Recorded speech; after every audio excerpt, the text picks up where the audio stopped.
thank you so much for joining us today. We have a really juicy topic. We are talking about overcoming perfectionism at work.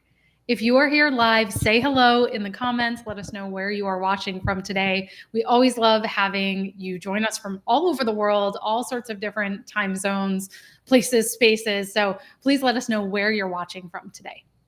Now, our topic is overcoming perfectionism. So I want to hear in the comments, have you ever found yourself stuck in an endless loop of tweaking a presentation or an email because it wasn't quite right just yet? Or maybe you have hesitated to say yes to a new project or opportunity because you were afraid that you wouldn't be able to live up to the expectations that other people have of you, or maybe the expectations you have of yourself. Or maybe you have worked late hours, you have burned the midnight oil because you're so caught up on the minutia of a certain task. Let me know in the chat if any of those resonate with you. If so, you are not alone, and this is how perfectionism can manage at work.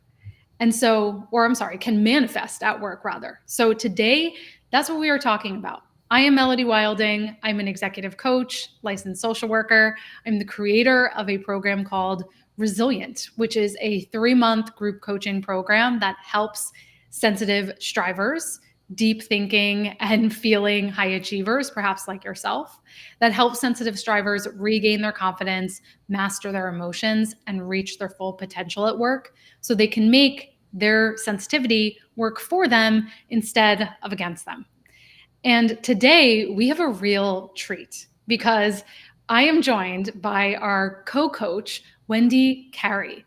So for over a year now, right, Wendy? Wendy has joined me as a co-coach in the program, working alongside me, helping our members really achieve some incredible results. So Wendy, I want to let you introduce yourself a little bit before we hop into the rest of our conversation. Yeah, thanks, Melody. Yeah. So, as Melody said, I am a co-coach in Resilient. Love being in Resilient as a coach. I was in Melody's inaugural Resilient program, and so I am a sensitive striver, just like all of you. I'm also a coach, a former tech professional and leader, and I'm mostly focus on just improving the well-being of leaders. So, yeah. And Wendy, you help so much in the program around helping people set more reasonable expectations, boundaries for themselves so they don't burn out as a result of perfectionism or the overthinking that comes as a result of it. So before we go any further, I see we have a lot of people joining us today. Alejandra, Trevor, Amber, hello. Innocent, Jacob, let's see. Fatima, Dale, great to have you all here. And if you're just joining live, say hello in the chat. And we also want to share with you that our next round of Resilient starts in just about 48 hours. So we start on this Thursday, January 18th. But here's the real thing to pay attention to. Enrollment for this round closes today. So there are just about 11 hours left if you want to claim your spot. We only have a very small handful of spots still left in the program. So if what we're sharing with you is at all interesting, I really want to encourage you to check out the details. You can find all of those. There is a QR code here on the screen. All you need to do is take out your phone, go to the camera app and hover it over that QR code in the corner of the screen. You can also head to the URL that's on the screen, which is melodywilding.com/resilient. So with that, Wendy, I'll kick us off. I wanted to start out with just talking about what is perfectionism, because I think many times it's something we hear people say in job interviews, like, oh yeah, I'm a bit of a perfectionist. And we wear it as a badge of honor, but it has a real dark side. So for everyone here, let's establish what we are talking about. So when we say perfectionism, we're talking about this state or this tendency to strive for flawlessness and unrealistic standards in everything that you do. And you can imagine how this might show up at work. Like I mentioned before, you may make constant revisions to a presentation, to an email, to a deliverable because you feel like it's not good enough. What is really problematic and what is the signature of perfectionism is not just striving for ultra high standards, but it's about being very self-critical as a result. So it's really about that self-recrimination and over amplifying your weaknesses, seeing any weakness or mistake as completely intolerable, completely unacceptable. And so you can also imagine, and perhaps many of you have experienced, and let us know in the chat if this is resonating with you, that perfectionism tends to come along with a huge fear of failure. You don't put yourself forward for opportunities because you don't want to make mistakes. You don't want to be seen as incapable because to you, a mistake is a catastrophe and it reflects something about your character and inadequacy. So you also may, one of the ways I think we see it often manifest in resilient is people will come to us saying, I really have trouble speaking up in meetings. I don't know what to say. I feel like I'm going to sound stupid. And people will hold back trying to get just the right words to say or the right time to interject. And then the situation passes them by and they've said nothing. And the down the line consequences of that are, you feel terrible about it, but you also may be looked over for promotions or for bigger projects because you're not visible. So we often see it as trouble speaking up, trouble delegating tasks because you don't want to let go of the control and you don't want there to be any mistakes. So you may either have trouble delegating or you become everyone's worst fear, which is becoming a micromanager. No one wants to do that. And you may have a hard time with even constructive feedback because again, any small mistake or seeming failure can be devastating if you are a perfectionist. So Wendy, anything you want to add to that before we go on? Yeah, for me, I really see perfectionism as a form of protection. It's protecting oneself from all those things you mentioned: criticism, ostracism, being overlooked, punishment, backlash, judgment, etc. So, yeah, it's just a way for us to protect ourselves from being hurt. Yeah, I think that's such a great way. I almost imagine it like this armor that you're trying to put up that if everybody just seems, and I think another way we see this a lot for sensitive strivers is that they just they want they want to do a good job. They want people to like them. They want to get the A plus and the gold stars, right? And there's this perfectionist fantasy that if I just did those things, then everything would be fine. Then no one would ever be mad at me and I would never have any other problems or stress. And that is a fantasy because it's not achievable and it's also not how the world and life, unfortunately, it doesn't work that way. So Wendy, if you're open to sharing, what has your own journey with perfectionism looked like?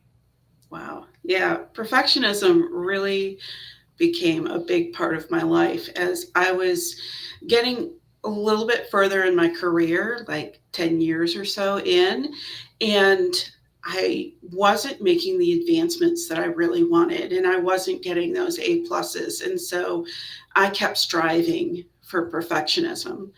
And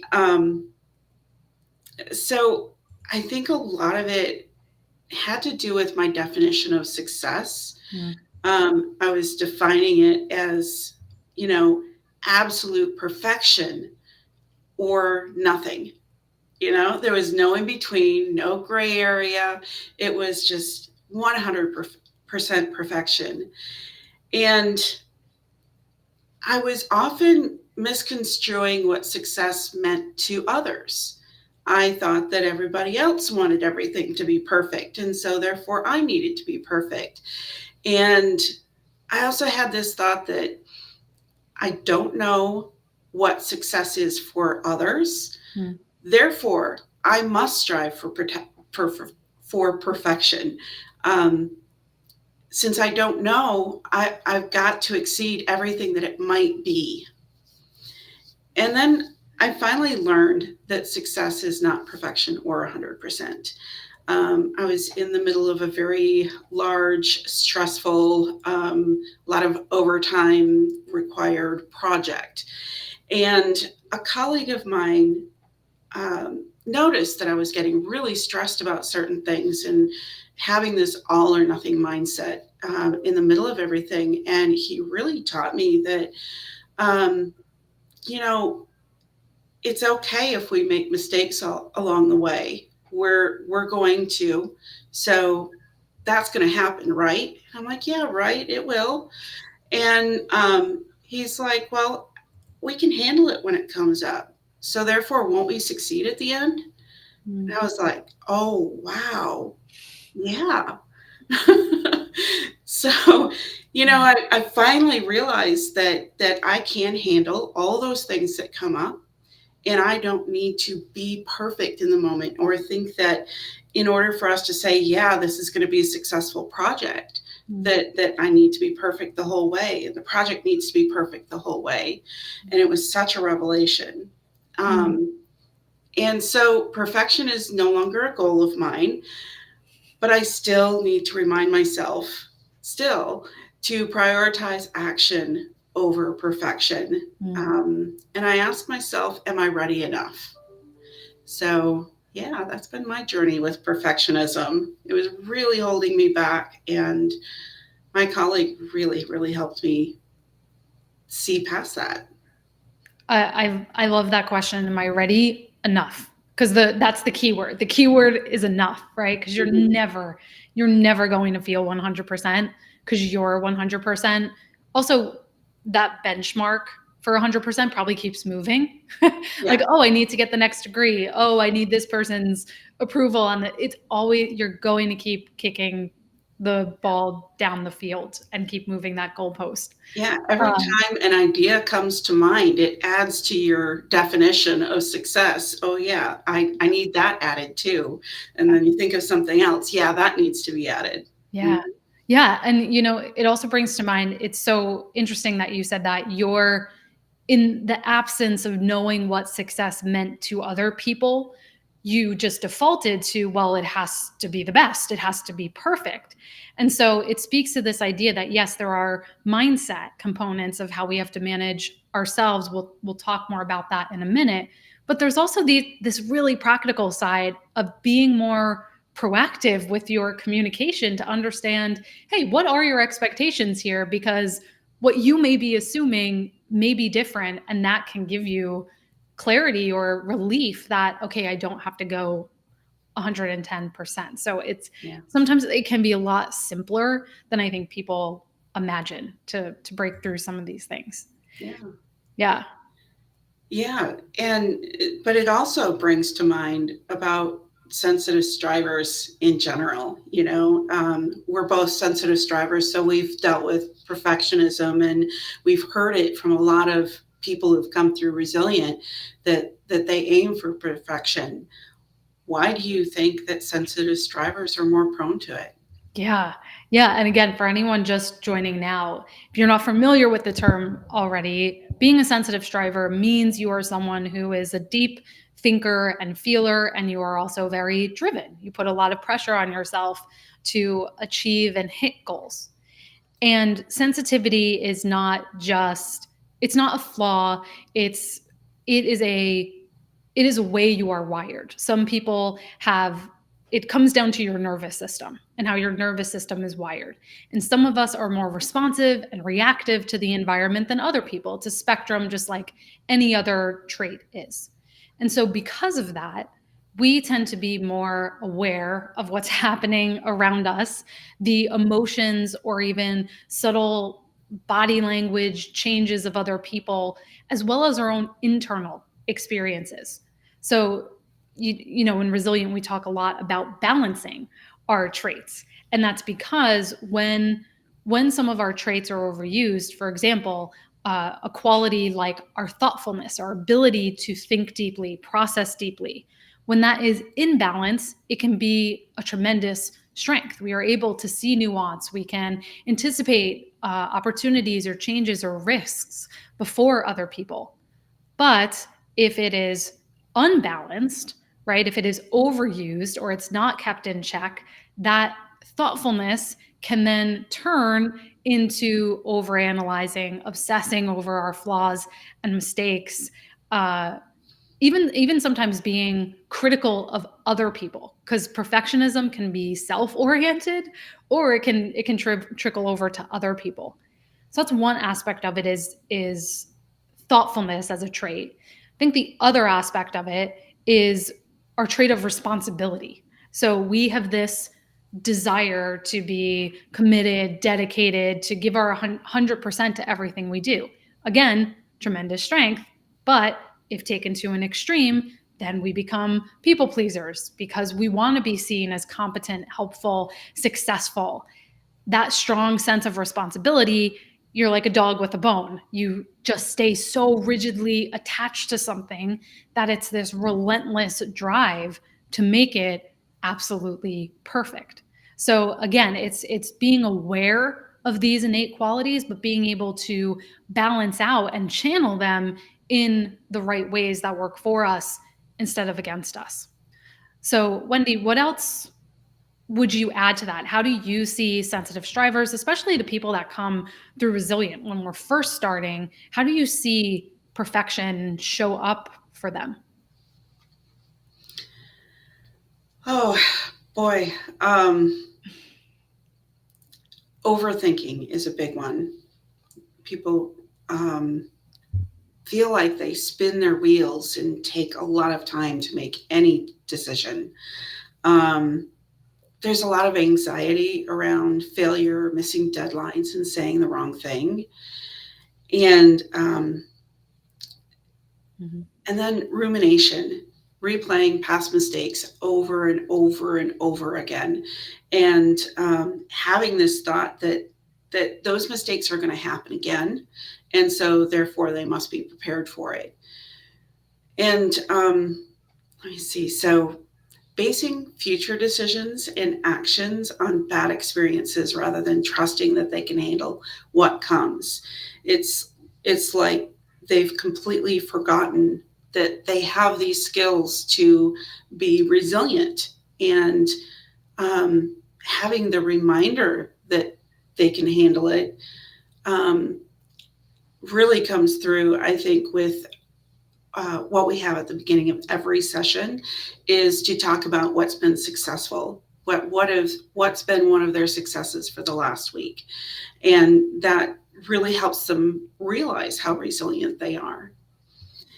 They're also risk averse, so there's certain risks that we need to take in order to move forward in our careers, um, to be able to spend time with our families. Sometimes it's a risk at work to be able to take that time. And sensitive strivers, when they come to resilience, seem to be really hesitant to take those risks because they are so scared. They have so much anxiety. And then I also see it in how they take feedback. They take feedback very personally, and believe me, I'm guilty of that, or I was years ago. And so they take all precautions necessary to ensure that that feedback is not received again. So every single thing, they're building safety mechanisms, one on top of the other, on top of the other, and it makes it so that they can't move forward. They're blocked in. So yeah, those are the big things I see. Yeah, those are really, really brilliant observations about the nuances of how we see people show up.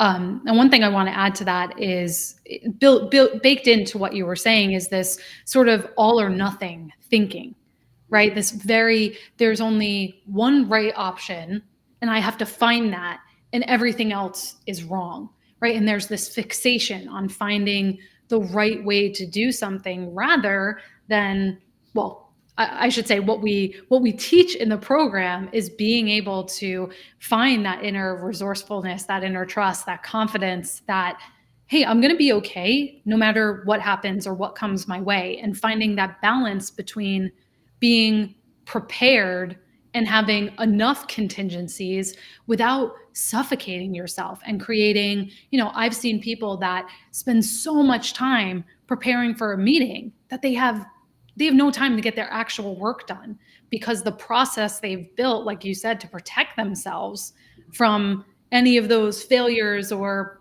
feedback is suffocating, is really paralyzing to them. I do want to answer. Dale had a question in the chat that I want to answer. And he said, what's the difference between sensitive strivers and highly sensitive people? I'm an HSP. So I want you to think of sensitive strivers a little like a subgroup of HSPs.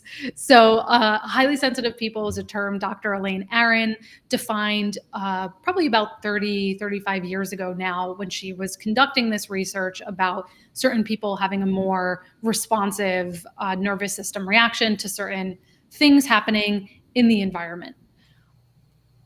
What a sensitive striver is layering on to high sensitivity the drive for high achievement. So it's the combination of those traits coming together. So it's really the combination of your drive, your conscientiousness, your dedication to your career, combining with your highly sensitive nature. And I just want to remind everyone, if you are just joining us, I mentioned at the top, but I'm joined today by Wendy Cary, who is our co-coach in the Resilient program. Resilient is our 3-month group coaching program to help sensitive strivers, people like yourself, regain your confidence, master your emotions, and really turn your sensitivity into something that works for you instead of against you in your career.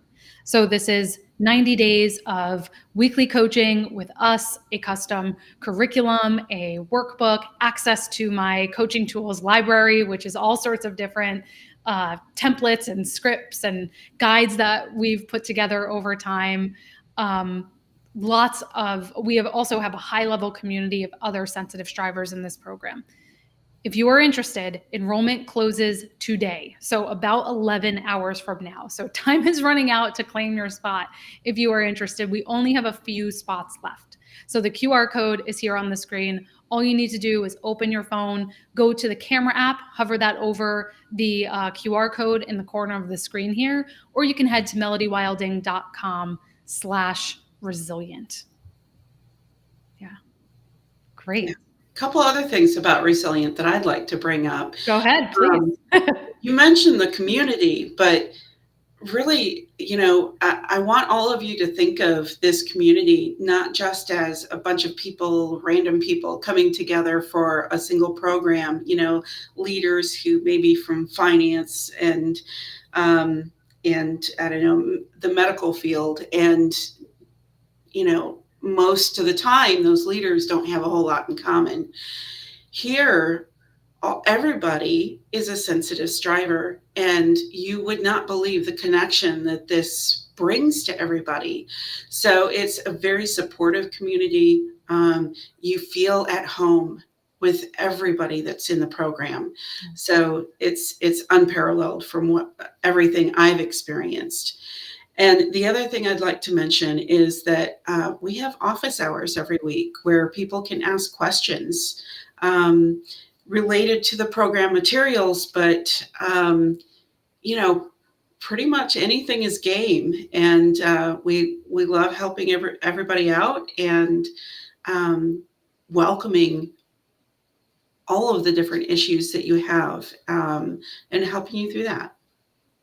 Yeah, it's an excellent point. And we go out of our way to make sure that the community is a positive, solution-oriented, supportive, and not just, like Wendy was saying, it's not just people randomly posting. You really feel like you have a brain trust of other people going through this with you. We've had incredible friendships come out of this, people supporting one another in their careers in amazing ways. So Yeah, it's definitely worth checking out. Again, the QR code is here on the screen. Um, Wendy, let's talk a little bit about solutions and strategies, because we've talked about, okay, what perfectionism is, how it manifests for sensitive strivers. What are some of your favorite ways that sensitive strivers can turn perfectionism, or can turn their tendency to think deeply, that sense of responsibility, into a strength rather than something that holds them back? Yeah. So there are certain skills that sensitive strivers get from trying to be perfectionists. Um, they have honed their ability to identify potential risks. So we can think of all the patterns, the gaps that might be coming up very easily. And so we can identify potential risks. And we can turn this into a strength by focusing on the most likely and costly risks and then letting the rest go. So if we can focus on those key things, we can really turn that aspect of our perfectionism into a strength. Next is to allow and time box worry time and analysis, both of those. So, worry time comes with rumination, overthinking, things like that. Um, and there's always worry with it. So, if we time box some time to worry, say give yourself 15 minutes, it gives you a chance to listen to yourself and creates a sense of respect for yourself by giving you that space and time. And then you determine whether your worries really do apply to your current situation and avoid overthinking at the same time. So it helps in a couple different ways. And then with analysis, analysis paralysis, when we're overthinking, we keep analyzing things, gathering more and more information. If you time box that analysis, you can take advantage of your analysis skills, those things that we've honed so well because of our overthinking, and make that an advantage. So that we can have really great information and analyze the situation, and yet move on and move toward action and getting to success. Mm-hmm. What about you, Melody? What do you have? Yeah. I mean, I'm going to riff off of some of the things you've shared. Um, I think an idea is, what is the good enough solution? We tend to be sensitive strivers. We tend to be maximizers, right? We tend to look to get the maximum value out of every decision. We want to unturn every stone. We want to look at every single option versus taking more of a satisficing approach, whereas you're satisfying and looking for what is sufficient. And that requires defining what is good enough. How do you define done?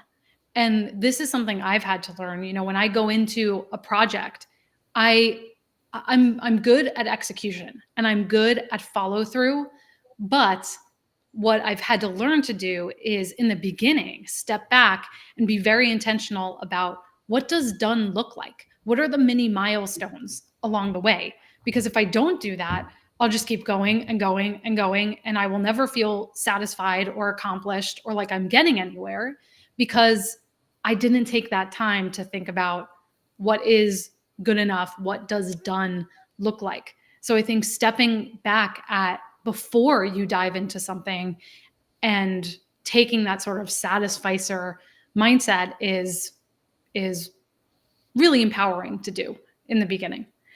I think you had also mentioned or touched on the idea of constraints, right? Giving yourself, in the program, we talk about boundaries, and we talk about the fact that there are external boundaries you set with other people, right? And there are internal boundaries you set with yourself. And so constraints is all about internal boundaries. What types of constraints do you set around how long you allow yourself to work on something, how many revisions you give yourself until you send it off to somebody, right? Making that distinction with yourself, and perhaps more importantly, following through with that, sticking with that, is a really good way to shortcut just that relentless cycle of putting out energy and continuing on and on and on. And I think the last thing I'll mention is deliberate imperfection. So, not everything requires 100% effort 100% of the time. And you have to constantly be evaluating where where is it appropriate for me to give less than perfect effort. There may be a certain project that does not have the same visibility or importance or urgency as another one.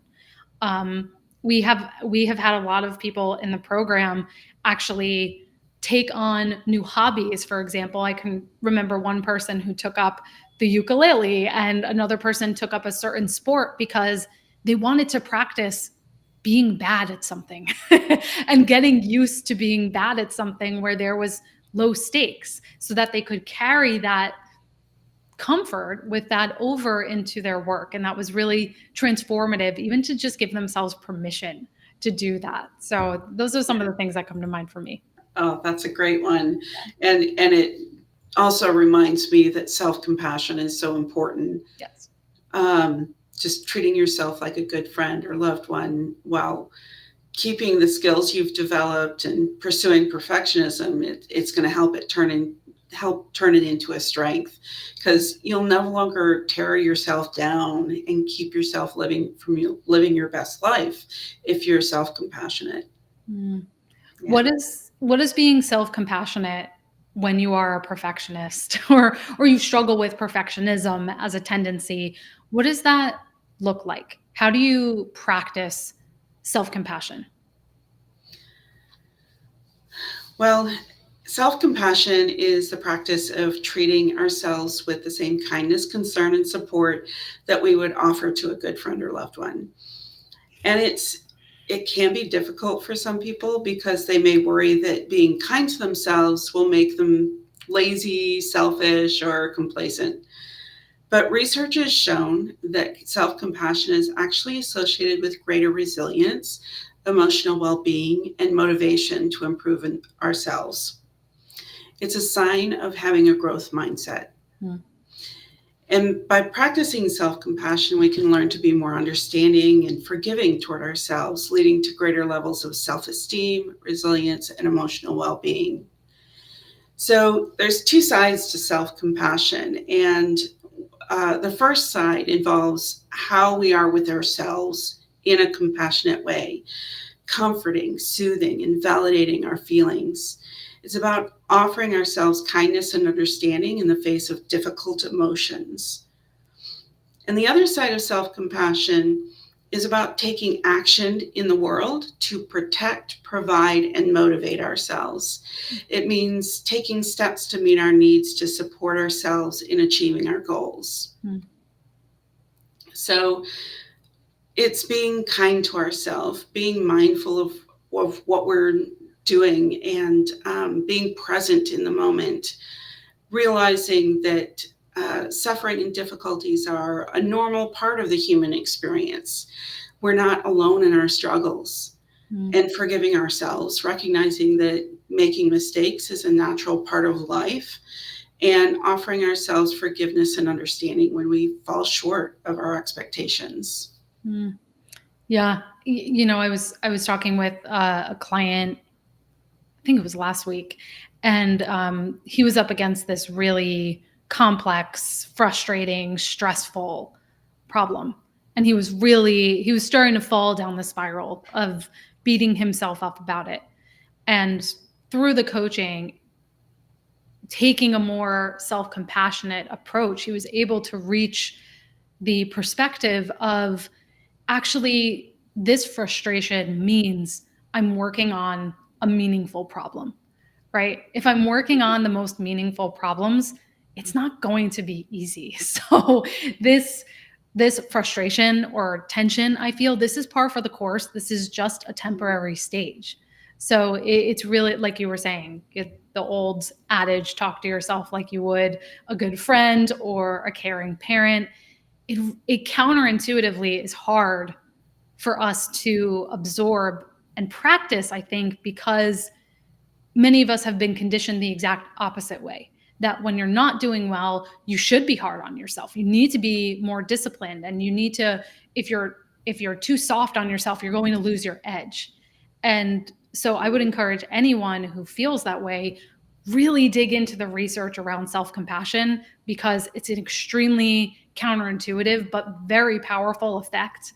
That, I mean, they've studied Olympians, other world-class athletes, top performers in the workplace, people that are the top 1% of their field. And they have found over and over again that self compassion is effective, because perfectionism and self criticism sends your brain into a fear state, right? You actually hobble your strongest cognitive abilities. You turn off the frontal cortex when your brain is in that fear, fight, or flight mode. And you can't do your best thinking or take your best action when that's possible. So I just say that because I was one of those people that thought, oh, self compassion, that sounds really fluffy. And oh, that's nice self help stuff, but that doesn't really work. It really does. So, yeah, take some time to look at it. Um, Wendy, we're coming up on the end of our time here. I just want to share some of the comments that are coming in. So we have people on LinkedIn loving the good enough solution. Christopher asked, these are fantastic insights. Is this session recorded to share? Yes, Christopher, I believe you're watching this on LinkedIn. So whenever this is done, you can refresh the page and you'll see the recording at the top of the page. And we would love if you share it with other people if you find this helpful. We had some other folks on LinkedIn saying it's not easy to overcome perfectionism. It's necessary self-compassion. Yes. Yeah. Wendy, anything else you wanted to mention about overcoming perfectionism, sensitive strivers, resilient? I'll leave that question open for you. Oh my. So I think that resilient is a great opportunity to practice not being perfect. It really is. We encourage everybody to try new things. That's what it's all about, trying something new. And in trying something new, it's not going to be perfect the first time. So if you're looking to overcome perfectionism, resilient is such a great way to start doing that. And there are steps you can take both in your professional life and in your personal life to overcome perfectionism in resilient. So it's really, really great stuff. Yeah. Yeah. And just to add to that, Wendy, when designing the program, I worked with a learning designer for over 6 months.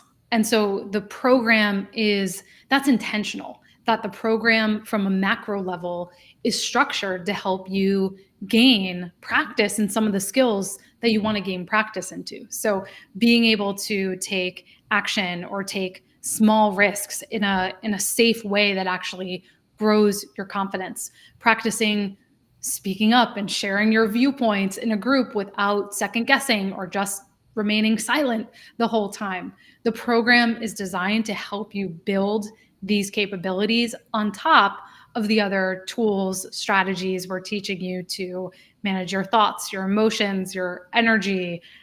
We have modules on navigating and overcoming imposter syndrome, trusting your judgment, making better decisions faster, setting boundaries, pushing back, even some modules on things like communicating more concisely, speaking with presence. So if all of this is sounding interesting to you, like I mentioned at the top, enrollment for Resilient closes today. So we are down to the final hours for you to claim your spot and the final spots that are left in the program. I am not sure when we will be offering this program again. I'm working on my second book, so that is the main factor here. So if you are at all interested, this is really the only program out there for sensitive strivers that gives you a roadmap, concrete tools, weekly coaching, a powerful community to, again, help you turn your sensitivity from something that feels like a liability to something that can become your greatest strength. So I see many of you are clicking on the QR code here on the screen. Again, all you need to do is take out your phone, hover your camera over that QR code in the corner of the screen, or head to melodywilding.com/resilient. You are also welcome to message me or Wendy with any questions you have about the program. We're happy to get you what you need. I would love to hear what your biggest takeaways are in the conversation, in the chat here today. What is your biggest takeaway? Was there a light bulb moment you had, an aha? Is there a certain strategy from today that you're going to put into practice? Insight without action is useless. So we would so much prefer that you take just one little nugget out of our time today and you actually go put it into practice and create change for yourself. So we look forward to hearing what those insights were for you in the chat. We hope to see some of you join us inside of Resilience. And if you have any other questions, put them here in the comments. All right. Thank you so much for joining us today, everyone. We will see you very soon. Take care, everybody. Bye-bye.